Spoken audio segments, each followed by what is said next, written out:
So, the question is, am I going to be making more cooking videos? And the answer is yes and no. Yes, as I see a cooking recipe or as I experience something that I'd like to share with you like this, I will.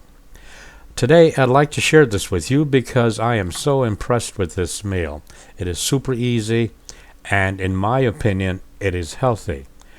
Start off with 1 cup of rice, and of course, I will go through this even though we each have our own way of cooking rice, don't we? In my case, we get a cup of rice. I happen to like jasmine rice. You'll have a rice of your choice. We get a cup of rice and, of course, 1 3/4 cup of water. Bring the water to a boil, and this is just my way of doing it. As I said, each person will have their way of doing it.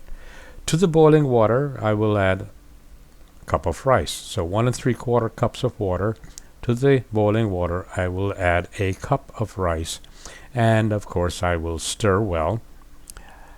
Just something that I do. Once it's stirred in, I allow the water to come to a boil again. Once it comes to a boil, and that'll take a little time.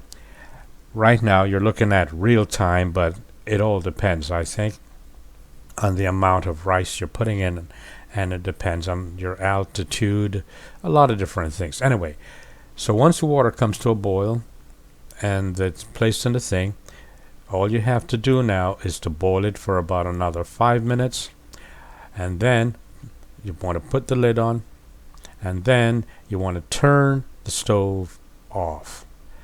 Put the lid on and just leave it alone. Just leave it alone. By the way, when I said boil for 5 minutes, I mean boil with the lid on for about 5 minutes, and then all you need to do is to turn the stove off, and that's it. Okay, so the rice is done. Let's get on with the other ingredients. Ground beef. You again will have your choice of ground beef as to what you like, and that's fine with me. This happens to be whatever it is. Ground beef, 85% lean, 15% fat, and it's a 1 pound of ground beef. It just so happened that I bought this for $4.19 because it was on the shelf, must sell date. You know, when you go in to buy brown beef, you go to the grocery store and you buy the price valued brown beef, the one that you have to buy today, because it's usually a fraction of what it costs.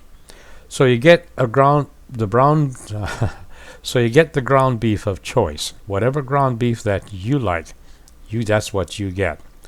The other ingredient, of course, that you want to use that I think is important is celery.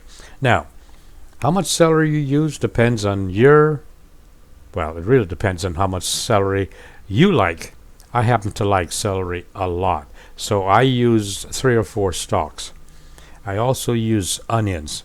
Chopped up the onions, fine. This is green onions, scallion, if you will. Chop that up fine and put it in because I love the flavor of green onions. And regular onions, of course. We chop that up really fine. Not extra fine, but fine enough. I'll give an example of what I'm talking about. Take a look at the green onions and the onions in this bowl. You can see how fine that is. Now, for me, and this is a personal choice, for me, I added thyme. I happen to like the flavor of thyme. However, it is a very pungent sort of spice. Some people may not care for it, but I do. And then, of course, the celery. We cut that up. As I said, I used maybe 3, maybe 4 stalks of celery, and that was good enough for me. In my case, you already know how I feel about cooking and cooking oil. I use coconut oil. I love coconut oil, and that is what I use. I use coconut oil. I do love it. Put that in a frying pan, of course, and we melt the coconut oil in a frying pan. You can see how much I used. The beautiful thing about coconut oil, you can use as much as you want. And then, with the hot pan, coconut oil melted, I added the ground beef. Now, there are probably better ways to do this, but that's how That's how I added the ground beef. And I cook it until just about all the water is gone. Okay? That to me is when I know it is thoroughly cooked, when all the water has been evaporated, it's all gone, and it's all ground beef. And that's how I would suggest you do it. We don't want to eat raw meat, now do we? So cook it well. Okay. Once that's cooked very well, then you simply add the celery first. That's going to take a little longer to cook. Once it's cooked to your liking, and we're not talking about a long time here, right? Because this is one of those super quick meal. And then you add your onions, green onions, and in my case, the thyme. Once that's done, of course, put the lid on, and in about 5, maybe 6 minutes or so, you'll have a meal. And this is something, by the way, this is where you'd add your seasoning and your rice. Don't forget, your rice is already cooked, right? So add your seasoning that you like, all the little goodies that you care for, and voila, dinner is ready. Enjoy.